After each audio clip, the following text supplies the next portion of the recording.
एक गांव था, नाम था ढोलकपुर। बड़ा ही शांत और सुंदर गांव था। लोग हमेशा खुशी से झूमते थे क्योंकि उस गांव में रहता था महाराज रायस्टार, जो अपने गांव के लिए एक शेर था जो कभी अपने लोगों के साथ गलत होने नहीं देता था। लेकिन उस गांव में छुपा था एक डरावना राज, एक राज जो सबके दिल में था पर जुबान पे नहीं। गांव के बीच एक सूखा हुआ पेड़ था जिसे लोग कहते थे श्रापित पेड़। ना कोई उसके पास जाता, ना कोई उससे आंख मिलाता। हर पूर्णिमा के अगले दिन उस पेड़ के नीचे एक लाश मिलती थी।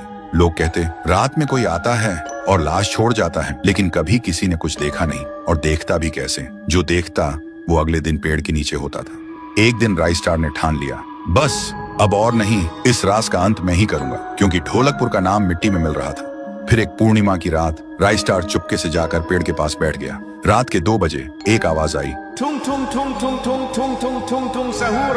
और फिर वो पेड़ भूत में बदल गया। वो भूत कुछ अजीब सा था, एक भयानक शैतानी हंसी वाला चेहरा, आंखें बड़ी बड़ी। वो पेड़ चल के एक घर के गेट को जोर जोर से खटखटाने लगता है। तभी एक आदमी डर के मारे आवाज सुन के बाहर निकलता है। वो भूत अपने लकड़ी जैसे हाथ से एक ऐसा थप्पड़ मारता कि उसकी सांस वहीं थम जाती है और उसी जगह उस लाश को ले जाता है और वापस फिर से पेड़ बन जाता था। देखते ही रायस्टार का दिल कांप जाता है, पर वो कुछ बोलता नहीं। सुबह लोग भीड़ में जमा हुए और रायस्टार ने पहली बार उस पेड़ से बात करने की कोशिश की। पेड़ के अंदर से एक आवाज निकली, क्या तुम सब भूल गए मुझे? रायस्टार बोलता है, तू कौन है?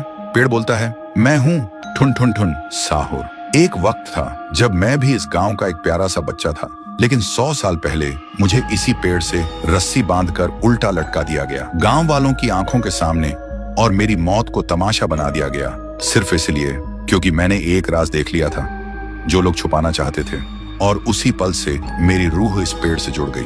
उस दिन से मैं इंसान नहीं, एक सज्जा बन गया, और हर पूर्णिमा में एक राजदार को चुनता हूँ और फिर उसे उसकी खामोशी का हिसाब देता हूँ। रायस्टार बोलता है, लेकिन अब तो वो लोग मर चुके हैं ना जो तेरा कसूरवार थे। अब तू मासूम लोगों को क्यों मार रहा है? पेड़ कुछ देर चुप रहता है, फिर बोलता है, ठीक है, बस एक बार मुझे याद करो, एक दिया जला दो, फिर मैं कभी किसी को नहीं मारूंगा। फिर रात में सब लोग आते हैं, एक एक दिया जलाते हैं, और तभी पेड़ अपने आप से आग पकड़ लेता है और आखिर में मुक्ति मिलती ठुन ठुन ठुन साहुर को। उस दिन के बाद गांव में कभी कोई लाश नहीं मिली। हर पूर्णिमा में लोग एक दिया जलाकर उसकी यादों को जिंदा रखते हैं, क्योंकि अगर भूल गए तो सपने में एक आवाज सुनाई देती थी, थुंग थुंग थुंग थुंग थुंग थुंग थुंग थुंग थुंग सहूर।